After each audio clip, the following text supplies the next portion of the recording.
Good morning, everybody. Stu Smith here going live. It is Monday, 9-ish, and we are doing a live Q&A and chatting a little bit before we take questions. So, something we've been doing for quite some time now, since I've probably about a year after I created Mobility Day, which was over 11 years ago. And if you don't know what Mobility Day is, first of all, it's a life-changing workout that I promise you, especially if you're over 40, you need. And if you're under 20 and 30, you should start practicing a day of mobility and flexibility because it will help you tremendously in not only your performance, but for your older guy like me, it's going to help you with some joint pain, muscle stiffness, and just better movement altogether. So here it is. It's 5 minutes of cardio, non-impact cardio. I usually bike or elliptical. Sometimes I'll do a row set, and then it's 5 minutes of stretching, foam rolling, massage tooling, you name it. And you do that for 50, 60 minutes. Then we do something we call basketball court yoga. And it is basically us lining up side by side. They follow me, and we get across that basketball court using only yoga poses and stretches, dynamic stretches, static stretches, and other movements like that.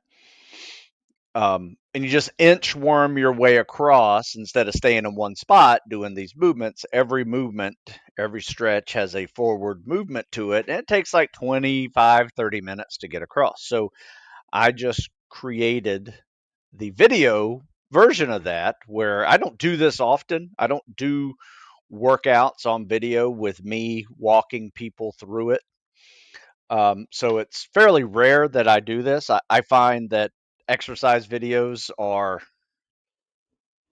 I'm not going to lie to you, that they're just, if I'm cranking out 40 reps of push ups or sit ups or dips or something like that, you're going to get bored at watching me do those exercises. I mean, that's why I don't do them. I'd much rather write workouts than make video exercises of it. I don't mind making video exercise explanations of certain exercises and stretches. I do that all the time. In fact, all my ebooks, when you buy the ebook version, there's a control click of those exercises, at least most of them, where you can see a video up on YouTube,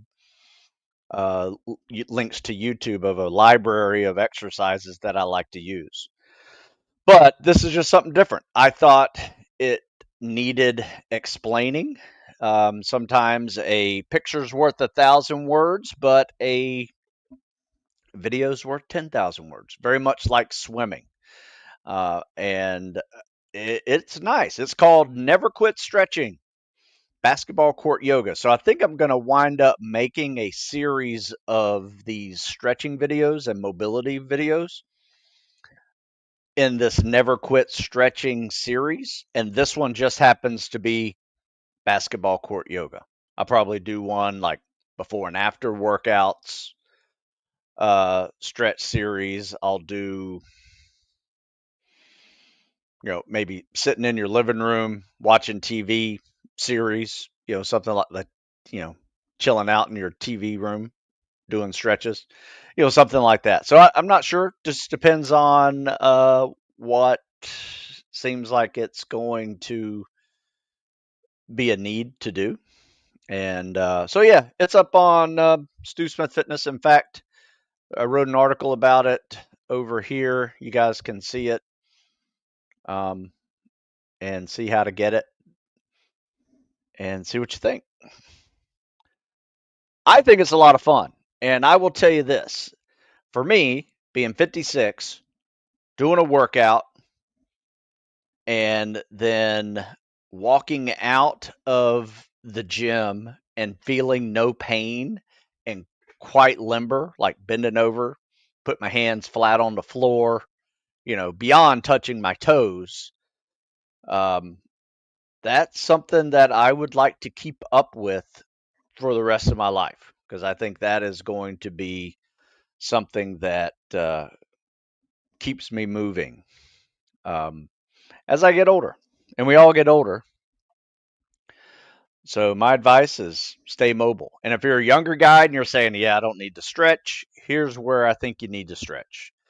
I can't tell you how many people I see in the swimming pool not swim well or not tread well because of their immobility in their shoulders. So instead of looking like a torpedo when they're swimming, they look like a plow because they can't straighten their arms over their head, biceps behind your ears. And I would do it, but these headphones are a little awkward.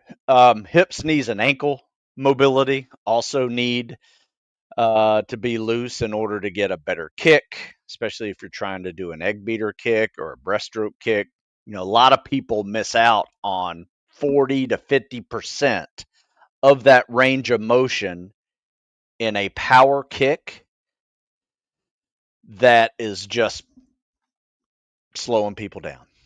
So that's where it matters a lot. And I didn't really realize this until I had some folks fail a treading test over at the Naval Academy. And we went over there and I was watching them. I'm like, you got it down. I don't know. And then I went underwater. I was like, oh, it's a mobility issue. It's not misunderstanding what treading is.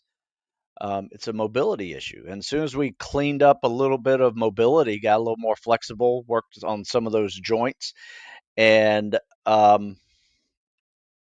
they passed the test, no problem.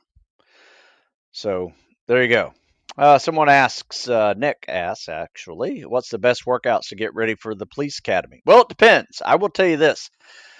There's very little consistency of each state's, cities, counties, federal police academies. So it really depends. Some police academies have swimming, especially if their jurisdiction is water bordered. Like where we live, it's a peninsula. So all the county, SWAT team guys and police guys have a swim section to their training. Some do not. Some will have more foot patrol stuff depending on, where they are. There's really no good answer except for training like a tactical athlete. And that means programs like this, seasonal tactical fitness periodization. It is a system of training that will prepare you for any calisthenics fitness test, any weighted test, any load bearing activities that you're going to have to do, whether it's your gear or it's personnel carries, stuff like that, running, load bearing, rucking, and swimming if you need swimming. We got them all.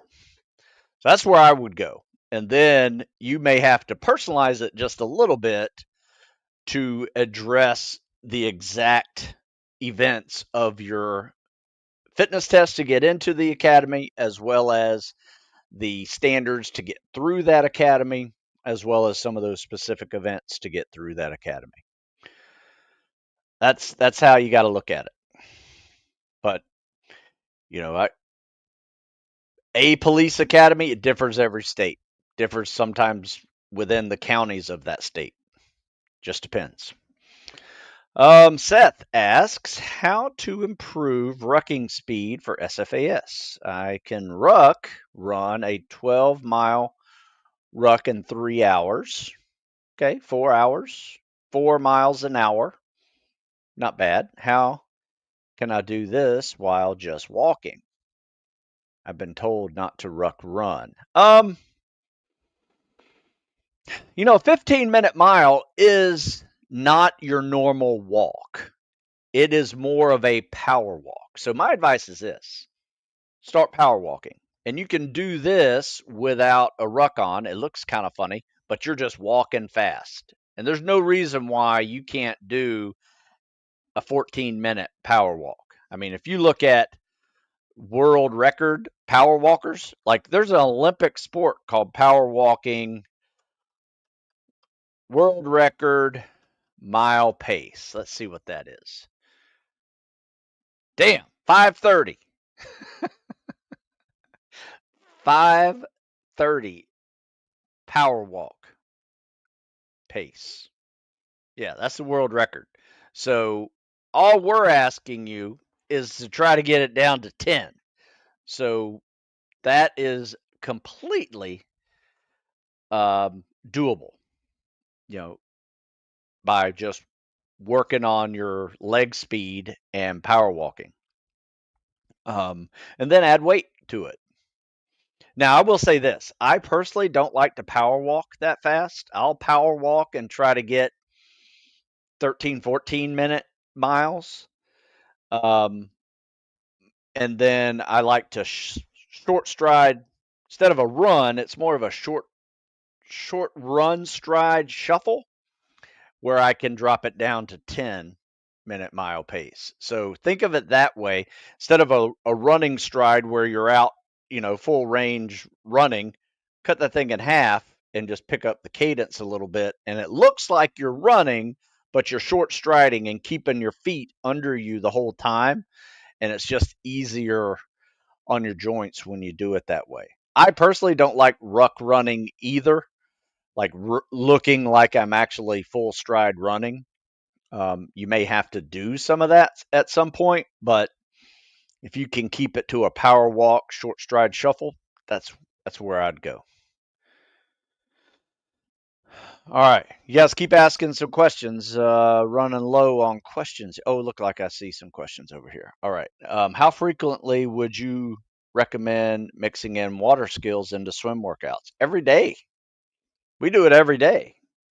So, for instance, our swim workouts that you will see in workouts like this for Recon Marine and Navy SEAL stuff is you will always warm up or cool down with skills that are in the water, whether that is treading or it's just doing a swimming warm up.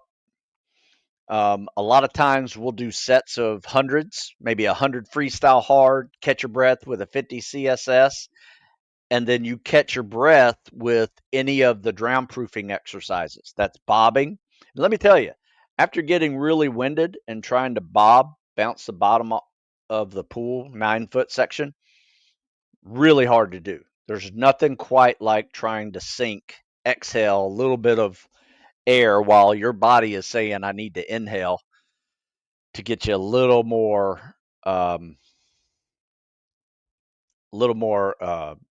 challenged in the water, and that's a pool skill. So we'll do it every day. Now I will say this: on our mobility day that I mentioned in a few at the introduction of this, on mobility day we actually go to the pool and we will warm up with a tread, 10 minutes, no hands. And if you can't do 10 minutes, you have to use your hands a little bit, catch your breath, go back to no hands, much as you can. We're trying to build everybody up to that standard. Then we will do drown proofing. But the way we do it, in fact, I wrote an article on it, free article. You just got to Google drown proofing workouts and techniques that help with drown proofing safely. First of all, we don't tie ourselves up with this one. We're just simulating being tied. I'll put it over here as well on Instagram. But check out this article because it's really cool. It's all of the drown proofing exercises. We start off with a tread and then we swim 100 yards. We come back, and after that 100 yards, we do bobbing. Right? After bobbing 3, 4, 5 minutes, we'll swim 100 yards. Then we'll do a float. Right? So this is the drown proof test. That's all it is. And then we'll do another 100 yards, but this time travel. So hands behind your back, feet together, and you're traveling. And the bobbing and the floating, hands behind your back, feet together, simulating being tied. The swims are not tied, except for simulated the one time we do it with traveling, because we've done the front flip. We've done the bobbing and the floating. Now it's time to do travel, hands behind your back, feet together, so you're dolphin kicking for 100 yards, come back, bob to catch your breath, do a front flip. Bob to catch your breath, do a back flip, and then you swim one more 100 yards, come back, and you got to pick up your mask with your teeth on the bottom of the pool. That is how we mix in pool skills. Then we also mix in some over-unders. Like that takes 30 minutes. And then the other 30 minutes, we're doing over-unders, doing knot tying, life saving, all those skills that are very important. So how often do we do that? Sometimes we'll mix in underwater swims with just a normal day of swim training. So we'll do an underwater, and then we'll do 100 freestyle, followed by a 50 CSS, and we'll repeat that. Again, 25 under, 100 free, 50 CSS. So we're mixing in pool skills all the time. It's not just swimming. I think I've answered that question. Do you have a 1.5 mile running program to prepare for the PT test? I mean, all of my stuff prepares you for PT tests, whether it is the Air Force fitness test that's going to help you crush the IFT. It's the Navy SEAL one that's going to help you crush the PST, which is a 1.5 mile fitness test. They're all in there, but it's not just a running plan. I don't have just a running plan. I have an article that you could play around with if you want. In fact, it's called Running Plan to help you get to and through selection. And I assume that you are trying to get to the training by crushing the PST or IFT. So read that article. I'll put it over here on Instagram as well. How physically competitive is Buds now compared to prior years? I think it's just as competitive.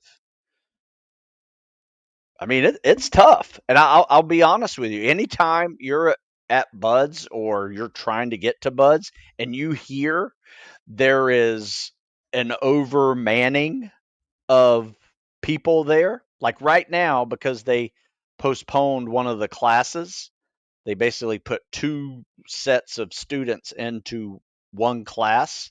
So now there's like 500 people, 400 to 500 people sitting in prep ready to go. And guess what's happening? People are failing PSTs, not getting to go to Buds. Because, one, they got so many people, they're going to be a little more strict with those PST standards. That's, maybe they're always this strict, but maybe it's just because we got so many people, more people are failing. I don't know, but you gotta pass that PST. I've seen people who Spec Ops dreams are ended at that PST at prep. They can't get started with Buds because they can't pass the PST. So yes, physically competitive to get into the training and physically competitive to get through the training. Not a whole lot has changed as far as the standards. The standards are still the same as when I went through 35 years ago. 4-mile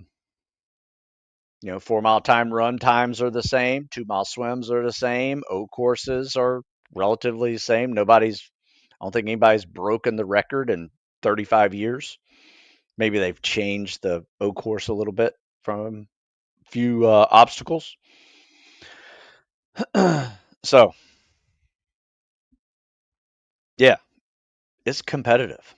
In fact, I just wrote an article. It'll be up on military.com, and I compared and contrasted SEAL and SWIC together, and some enlightening statistics for me that I did not realize. Both of them have, you're going to go through prep together, you're going to go through bow together, Buds orientation, and then from there, things diverge, and you're going to go through BCS for SWIC, and you're going to go through Buds for SEAL candidates. They both have 70 to 80% attrition rates. So hard schools, both of them. But yeah, check that out. Where their training really divides, shifts is more tactical, but the training to get to the training is the same. The training to get through, a little bit different, but still similar. They don't have a hell week that's 120 hours. They have a tour that is 72 hours. So it's a little bit less, but still 72 hours sucks. I won't lie to you. The worst part of hell week is the first 72 hours. After that, you're just running around like a zombie. Don't really care what's happening to you. Um, but yeah, those first 24, 48 hours of hell week is when everybody quits. Nobody quits after 72. Somebody said they sent my page to my nephew who is 15. Well, I appreciate it. I coach teenagers as well. Work through your programs to do well on my PST. What portions of swimming would you do without fins moving forward? Well, I will say this, like this workout here that follows that PST program, we only swim with fins on leg days. So about twice a week, we will do legs. Every now and then you'll see a cardio only day where we'll run, ruck, and swim with fins. We call it the Spec Ops Triathlon. So it's not every week that we do that, but most of the time we're swimming with fins twice a week, maybe once or twice a month. We'll do 3 times a week with fins, and not crazy mileage, 2,000, 3,000 yards. If you want to do a 4,000 one day, go for it. See what your 2 mile time is. Nobody's broken the record in 35 years. To my knowledge, I don't think anybody's broken. I think it was like 4:45 for that obstacle course, which is legit. Very hard to break that one. I remember doing it once and flying. Fastest I could ever do it. Didn't miss a single obstacle. And I think me and another guy in the class were competing for number 1 and number 2 in the class on the O course. And I think I got like a 5:20 and he got a 5:15. And we both looked at each other. I'm like, I don't know how that dude got another 30 seconds faster than what we just did. Because we're unbelievable. I don't know where I could have made up another 30 seconds unless it's just a full sprint in between obstacles where you build, it's like 15 obstacles. So it makes sense. If you sprint it and go 2 seconds faster in between each obstacle, you could get yourself those 30 seconds. But, whew, yeah, that was a tough one. How would you balance calisthenics and weight training when prepping for switch selection? Having trouble finding the right balance. Well, if you look up the term block periodization, Stu Smith, you will see a really great way to do that. And I do it like this, like every spring or every summer, like right now. I'm going to put a little link in here for you. I want you to read this link right there.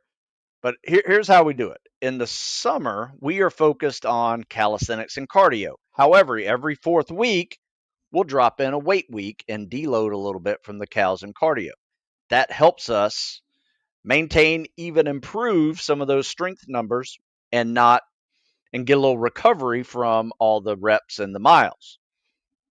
We're not cutting it to zero, just about 50%. So it's a deload, legit deload, but a different one because we're focused on a different element of fitness that typically doesn't go well with endurance training. So we'll do it every 4th week. Now, in the winter, whenever we are lifting, every 4th week, we will deload from the lift cycle and do a calisthenics and cardio cycle. And let me tell you, it has been one of the best little adaptations to our training program that I have done. Other than like creating Mobility Day 11 years ago, this block periodization model has set the tone for many people to go into a spring, summer calisthenics and cardio progression after a winter lift cycle and maintain, even sometimes improve those hard-earned gains that they made in the weight room, and vice versa. Whenever they go into the weightlifting cycle, they're able to maintain, even improve some of those calisthenics and cardio numbers in the middle of a lift cycle. So it's a hybrid of both, but That's how we do it. We do it with a block periodization model, and it works. And I probably have 6 programs that are focused on that block periodization model. They are these, the tactical, seasonal tactical fitness periodization. There's 4 parts in this series: spring, summer, fall, winter. And then, don't have a copy of it, but they're the increased strength, crush the PST, winter lift cycle, and then spring training. It's a spring training titled workout book that you can find. On Stu Smith Fitness. You'll see seasonal tactical fitness periodizations training. In fact, you know what? Let's quit talking about it. I'll just show you. If you go to StuSmithFitness.com, you will see, like, this is the article that I just linked a minute ago. This is our block periodization model, how it works. This is the title I was telling you. Spring training, getting to and through selection, really good. But you'll see here, seasonal tactical fitness periodization. All of these books model the seasonal approach. Here's me explaining the difference between, elements of fitness and events of selection. Seasonal tactical fitness. There's my new basketball court yoga stretching video. Seasonal tactical fitness, ageless athletes even in there, weight vest workouts.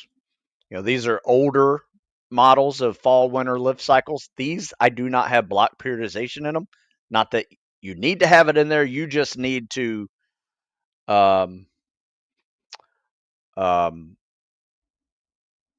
introduce that deload week yourself. Tactical fitness over 40 is a seasonal tactical fitness workout. This is one with another block periodization. It's got it in the subtitle right here. Increased strength, increased strength and crush the PST, IFT lift cycle with PST testing weeks, 3-to-1 block periodization. So that 3-to-1 block periodization has been very helpful for folks that are preparing for really tough selection programs to work on both strength and power, speed and agility, because those 4 elements work real well together. Think football season before you go into the fall season, and then muscle, stamina, endurance, kind of 2 different ones that sometimes when you put too much of them in together can counterbalance each other. You'll neither get stronger, you'll neither get faster. So you got to be smart about how you do conflicting elements of fitness. Now, once you get them all solid to where you want, you can maintain them all together. But if you're trying to grow one while maintaining another, that's the way you want to do it. You don't want to try to get better at both at the same time, because that's really hard to do. That's kind of like trying to gain weight while you're doing a marathon training plan. It's doable, but you got to eat like a horse, right? You got to do other things besides training and recovery and all that stuff. Ooh, sorry. You got me preaching there. Hey, Stu, I'm an ROTC midshipman looking to do SEALs. I am wondering if I'd be able to attend some of your trainings at the academy that you put on there. Not only at the academy, but we do them at in Severna Park, just outside the academy. So yeah, go to heroesoftomorrow.org and you will see our website, our local training schedule. And if you are preparing to serve, currently serving, you can join us, and can't argue with the price because they are free training to those who want to serve. They're basically my workouts. I invite people to come join, and I make them for certain spec ops selections. And when I see somebody who wants to be a Marine, wants to be Army SF, PJs, SEALs, SWIC, whatever, we'll make some changes to the workout on the fly, just to address strengths and weaknesses and needs of that upcoming selection and fitness test. Let's see. You guys got some good questions today. Let's see who else we got. I've seen you guys running rucking in boots. Do you recommend training in BDUs when preparing for the military? Not a bad thing to do. Um, I mean, you got to get used to running in pants, got to get used to running in boots. My advice is get the boots you will be issued because depending on where you go, some boots are going to be better than others. And, the ones they issue you at Buds and Swick training are probably really they're black boot looking running shoes. They're made by Nike and they're really, really good, really light compared to your typical combat boot. So it kind of depends. If you're getting a bigger, heavier boot, you might want to learn how to break them in and get used to that. Because I will tell you, running's hard in them, rucking's harder in them, and heavier boots and doing flutter kicks on your back's harder in heavier boots. Doing flutter kicks laying on your back with wet pants and boots, even harder. That's one of those eye-opening experiences that you need to practice. Treading water with boots and pants on, something you should consider if the pool will allow it. Some pools won't. Let's see. What's your go-to static and dynamic stretches when you're doing mobility days? Good questions. You can see them. I post them up on Instagram every middle of the week. You'll see a series of stretches over there. In fact, you know what? I'm just going to show you because if you go to Instagram, you will see me doing some stretches. Every week we do these mobility stretches. In fact, I'll set them right here and I'll show you. So as you can see here, here's 20 stretches that I like to do going across a basketball court. Forward fold, deep squat, down dog, up dog, lizard pose with a twist, pigeon pose. We call this the streamline body position.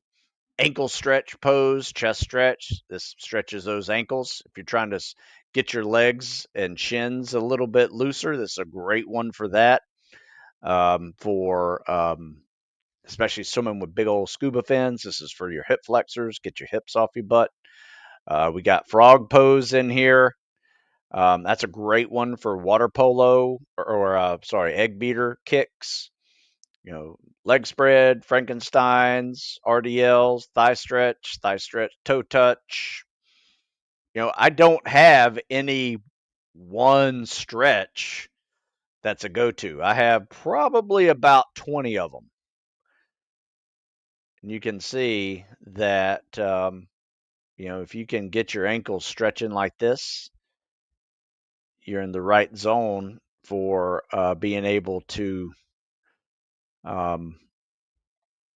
swim with fins better. This is that streamline body position I was telling you about. This is, the frog pose in a vertical position. I mean, all of those are going to help you with running efficiency, swimming with fins, treading water. Highly recommend not blowing off your stretching because it will help you with both optimal performance and if you're like me, it will help you with not feeling pain and having a little more longevity in your movements, which is what I plan on doing. I plan on every decade writing a decade experience of fitness. So I've done tactical fitness over 40. I've done the ageless athlete, fitness over 50. I'm 56 right now, only a few more years from doing one over 60. So I'm going to be the old man writing about fitness books, fitness programming, whether it's for young kids that want to serve, if you still listen to the old geezer, or somebody who's older and then needs to work on their mobility. That's my future. And I love it. I know this factor can depend on your height, but is there a weight you recommend your students to be at entering selection? No, I don't recommend a particular height and weight. However, if somebody comes in and 6 foot and 140 pounds, I'd say you need to put on some weight. But typically, you're an average sized dude is going to get there. Like if you bell curve, right? If you put all heights and weights of people going through selection, it's going to make a bell curve, right? You're going to have most people in that 5'10", 180, 175, 180 range. And then you're going to have outliers here that are, I don't know, 5'4", 125. And you're going to have outliers over here that are 6'4", 220. You're going to have everybody in between. But most people are in between that. But I did write an article on what your height weight should be. And usually, if you look at the Navy standards of height weight, if you're at the maximum weight for their height, you're in good stead. So, for instance, 6 foot, 195, 200, pretty solid. 5'10", 185, pretty solid. 5'6", 165, pretty solid. It's just going to be like that. If you're off that chart, that's okay too. I've seen short, bigger guys get through, and I've seen tall, heavy, skinnier and skinnier guys get through. So it's really comes down to how bad you want it, and just know the lighter you are, the harder the load bearing will be. You'll do great on obstacle courses and running and calisthenics. And the bigger you are, you'll do great in the load bearing and logs and boats and rucks and stuff like that. Strong you are, you'll do better at those. But running and calisthenics and obstacle courses are going to be more challenging for you. That's how it works. Nobody gets through these selections without dealing with strengths and weaknesses. And you got to focus on those weaknesses. That's the common denominator. If you ignore weakness, it will be exposed within that first week, I promise you. What are your PST scores these days? Been following you for years. Thanks, Richard. Yeah, we actually had one recently where I did 20 pull-ups, 90 push-ups and sit-ups, 91. I always stop at 91 just because that's a class of 91. And then my swim was just right at 8 minutes, 8:01, I think. I was a little slower that day, and my run was like 10:45. Not great, but I just went in wanting to beat 11 at the time. But I am like 2:15 right now, so trying to get down to below 200 again and see if I can get that run time a little faster. So that's kind of where I am right now. My first catching you on Insta. All right, Jason. Usually watching on YouTube. Got to say thanks again for all the advice you give. I'm getting a PR every run, PR my 5K today. Nice work. Let's see. Have you ever trained an athlete who's eager to go into SOCOM but is dealing with an injury? Yeah, countless. How do you help someone who wants to begin this new chapter but has a lingering problem, meniscus? You know what? Just be patient. That's the way it goes. I'm a horrible patient when I am injured or sick. I know that, and I have no patience with myself and that injury. But you got to listen to me and just be patient. It's harder to do than to say it. I know that. But my advice is keep working out hard with everything, but baby the knee. I'm assuming it's a knee meniscus. That's typical. Don't go crazy on the leg PT. Don't go crazy on the running. Do biking, non-impact cardio, but crush the upper body. Something you could do. You could still do deadlifts, still do kettlebell swings, stuff like that. Keep working those legs, hips, and lower back. That's going to help you with other load bearing activities as well. And then once the knee feels better, you can start squatting and lunging and running more and rucking, things like that. That's how we do it. All right, let's see. Hey, Stu, I got my first IFT with a recruiter in a few hours. Anything I should be doing right now to prepare better? Nope. I mean, right now it has nothing to do with your fitness. It has everything to do with your fuel. So make sure you're hydrated. Make sure, but not overly hydrated where you're going to puke. You got those calisthenics first and the run second, and then the swim last. A little bit different than the PST. But if you've been following this, you have no problem. You're ready. If you haven't, your kids still be ready. I don't have the only answer to doing well on fitness tests. But in that program too, there's a whole lot about, types of foods that, carbohydrates that you should eat. Here's something you should do. Don't do caffeine. Last thing you need right now is a bunch of pre-workout or caffeine that jacks up your heart rate. Now you're already almost anaerobic before you even start. You're going to feel like crap doing it. Do not do caffeine before fitness tests because you're going to be pumped up throughout the whole thing, and you're going to want a lower heart rate whenever you go into that run. Now, last quarter mile, you can pick it up and run a little bit faster if you need to. But it's all about pacing yourself in that test. Don't blow it all out. It's not a sprint. None of it is. But yeah, if you read the article I have, this is a good one for you before you go.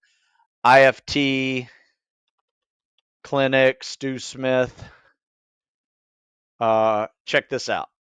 This is an article that will put you over the top because it teaches you all about transitions from one thing to the other, how to pace yourself during the sit-ups, run, and the swim.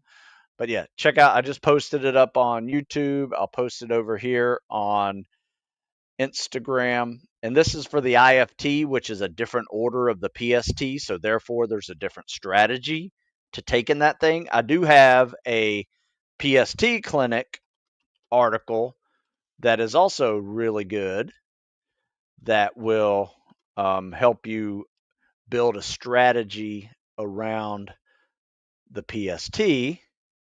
And this is for everybody in the Navy that wants to do SEAL, SWIC, EOD, diver, SAR, rescue swimmer.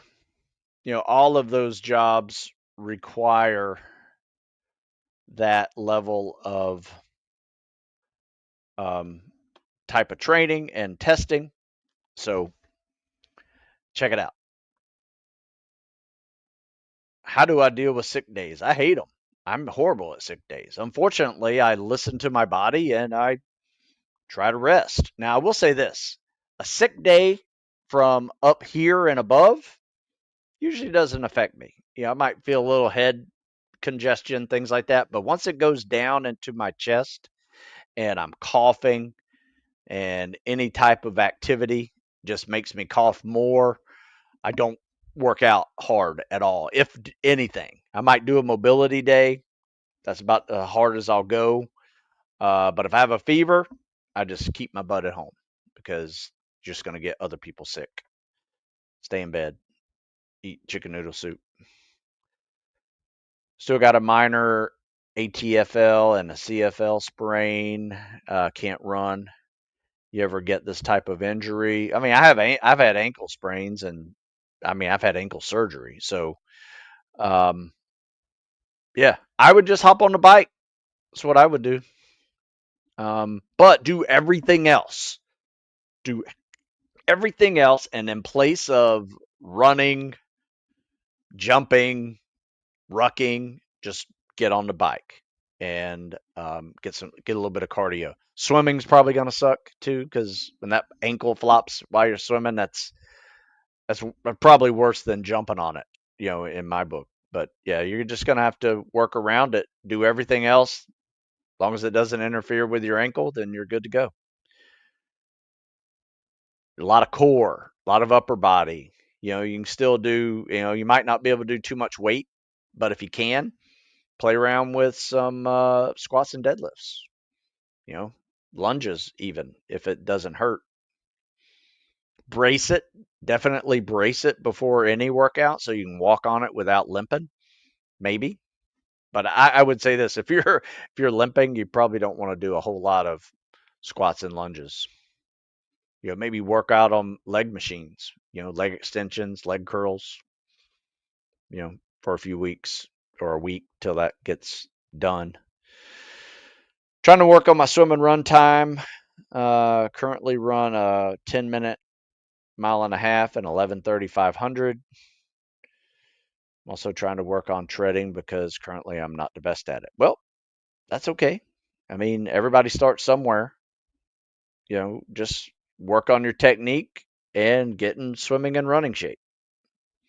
10 minutes not horrible, but you need to start practicing, 7-minute or under 7-minute pace running. So 6-minute miles is your next goal. Try to get 9 minutes on that thing. You'll be solid. You're already under 7, so not much further to get the 6-minute pace. And then the 11:30, that's way too slow. You're probably doing something wrong. Send a video and I can tell you what you're doing wrong.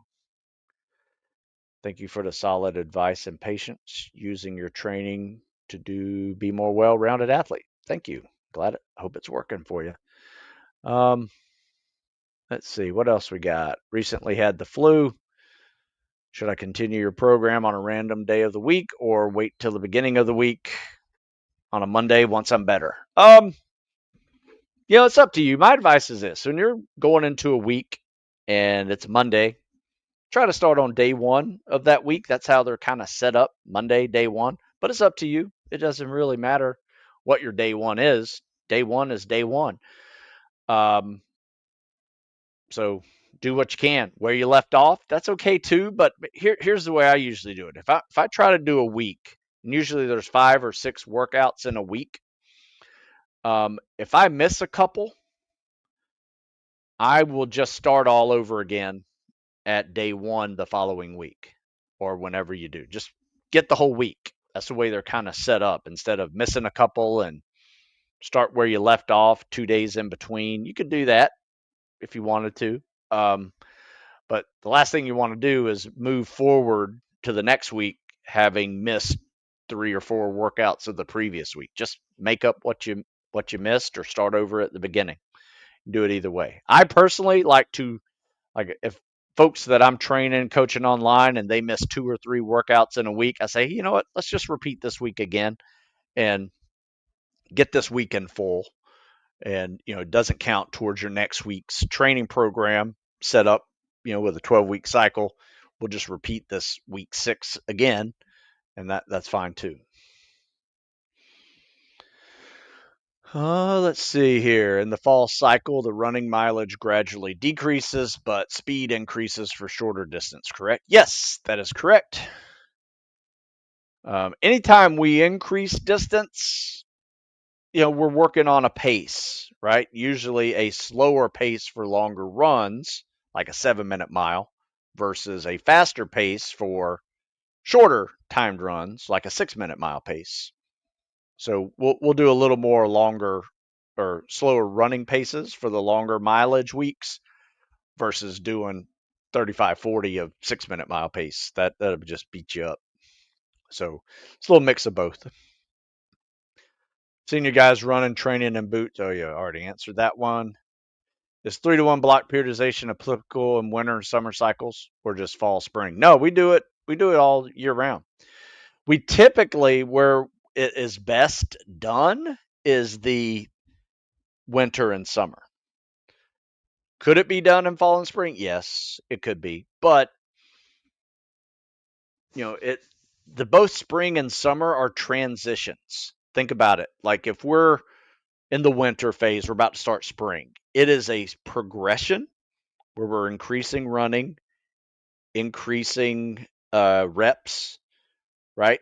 So that is a nice steady progression. and we're decreasing the weight, right? So usually we'll go through the spring, but a couple of times this last spring we did a fourth and eighth week of the winter lift cycle, just because we cut the winter lift cycle a little short because we wanted to get into the spring a little bit earlier. So we made that change and did that. So it's kind of up to you, but yeah, I think a block periodization model can be done year round. 3 weeks working on your weakness, 1 week's maintaining your strength. It is a great solution. And it's not a generic solution, it's specific to you. Whatever that weakness is, that's what you focus on. Whatever your strength is, that's what you deload on. That's for folks that are trying to get well rounded in everything. How was training different when you got into the teams versus when you're trying to get to and through buds? Well,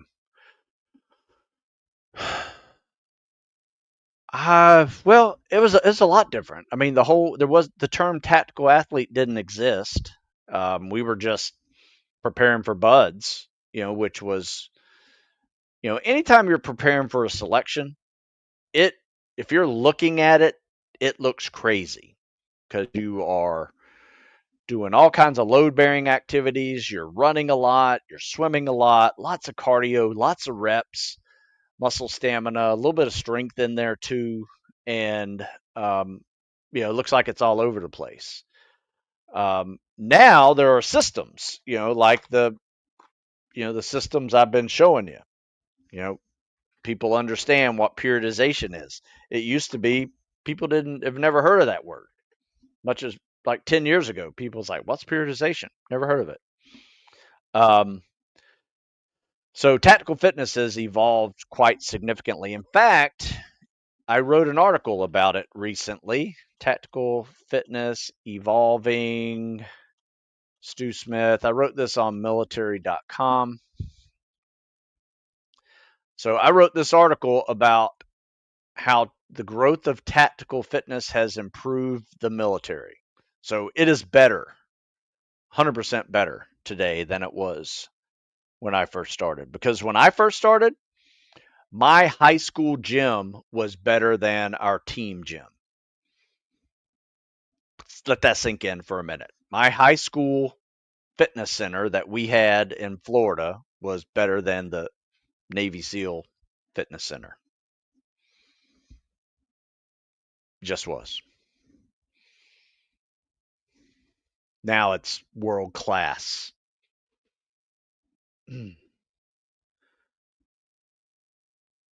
Let's see. All right. I got 52 minutes into this thing. I'm going to answer a couple more questions, then I got to go. Should shorter folks get a little heavier, being mostly muscled, to be able to handle load better for all the loaded movements? Yeah. I mean, you need some muscle mass if you're short. You need some muscle mass if you're tall. So here's the problem. That first month, if we're talking about buds, is really super loaded on load bearing activities. Logs, boats, personnel carries, all those things are part of the journey. After Hell Week, you're no longer carrying logs, you're no longer carrying boats unless you really screw up. You're not going to be doing them again. So it turns more into calisthenics,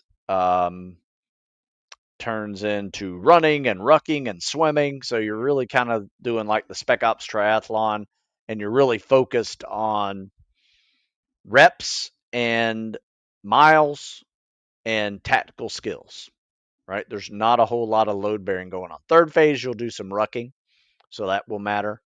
But a lot of people started off a little bit bulkier and then they leaned out second phase, third phase even, and just got through it that way. How you deal with sickness and injuries during buds? Just BTF through it. I mean, it really depends. I mean, if you're really sick and feverish and going to get everybody else sick, you got to go to the doctor. I mean, it's just something that I had to go to the doctor once on I think I went on a Thursday or Friday, and got the weekend off and came back on Monday. So I didn't miss a whole lot of training. Um, so I wasn't rolled for it. Uh, but I was sick. I had some kind of flu, fever, throwing up, you know, just sure I was contagious. And, the other stuff with injuries, you know, I think I made a mistake because I didn't go with a knee injury, go talk to somebody. And sure enough, it got bad enough to where I couldn't even change the gears in my truck. I had a clutch in there. My left knee couldn't even push the clutch in. And I was like, something's really wrong with this. I wonder if I can suck it up with this 4 mile timed run. I was in third phase, about to go to the island the next week. And hindsight, I probably should have gone to medical on that one, but I just lost it on the last run there. Couldn't just passed out almost, and failed it. Got rolled, but I was rolled because of an injury, not necessarily failing. But that was the first thing I'd ever failed before, and I couldn't even walk for like a month and a half. It was that bad, and then rehabbed it and came back faster. So that's how you deal with it.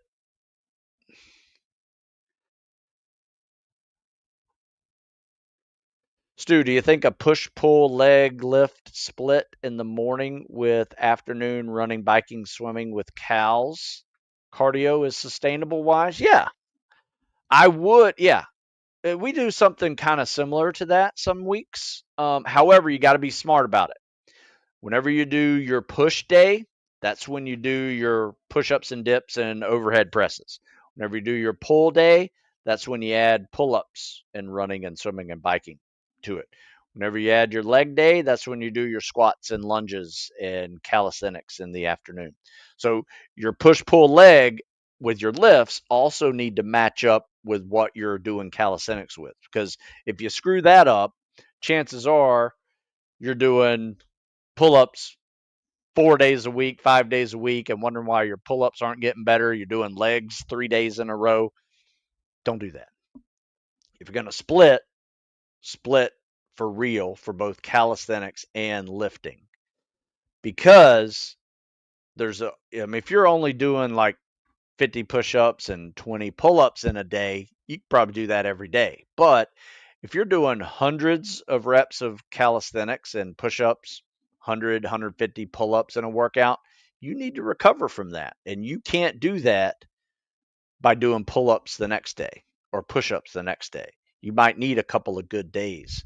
So if you're going to do a push pull leg split, make it lifting and cals appropriate. Does the NSWPFT mean anything? I'm not sure what you even mean by that. Yes, it means something. If you're at buds or post buds, I mean the NSWPFT is what the SEALs take when they're in the SEAL team. If you fail that, that's not a good sign. Warren Stu, can I get good at treading water, swimming, and increasing my push-ups in 2 months? Yes. But why are you in a rush? Oh, you're 60 years old. Okay, that's a different story. Yeah, absolutely. I've seen people get better at treading. Once again, it was a mobility issue. Get better at swimming in a month, maybe two, um, and increase push-ups. Absolutely. Need to be able to swim 200 meters and do at least 80 push-ups. Damn, that's a lot in 60. Yeah, you can do that in 2 months. My advice is, get in the water 4 or 5 days a week, do push-ups every other day. Next thing you know, maybe, at least 3 times a week. You can take, 2 days off some weeks. But yeah, you can do that. Want to do? I'm screening PST in 6 weeks. I want to lose weight to increase my numbers. Any tips for both? Yeah, man, you got to just train for it. Train for the PST specifically. Don't overeat. eat well for energy. The added activity may help you lose weight, but also not overeating is going to help you lose weight. So burn some fat. Don't eat like crap. If you're going to finish phase 2 and 3 book well before shipping out, what program do you recommend to go in that gap? It's up to you. If you feel like you probably could have done better on that program, I would do it again. Otherwise, get on a seasonal tactical fitness program and make sure it focuses on your weakness as a primary and maintains your strength as a secondary. So for instance, if you need a little help with lifting, get on that lift cycle, but every 4th week you're doing cows and cardio to maintain your cows and cardio. If it's the other way around, in the summer, get on your cows and cardio cycle every 4th week, get on that lift cycle to maintain your lifts. So that's how I would do it. I mean, these are spec ops driven programs. These are exactly what we did. And I wrote this in 2023. So this is our year 2023 training program. C. Ray, thanks for the information. No problem, C. Ray. You have a good one. All right. Let's see what else we got here. I guess that's it. Guys, I am done. It's been an hour. I do need to go. You guys have a good one. If I missed your question, just send it to me, stu@stewsmith.com. And if you want more access to articles, go check out stewsmithfitness.com or use the Google machine, because I also write for military.com and I got probably 1,000 articles on both sites. And if you want to buy something like the programs, use the Live15 coupon code and save yourself 15% for sticking around this long. I appreciate it. We'll see you later. You guys have a good one.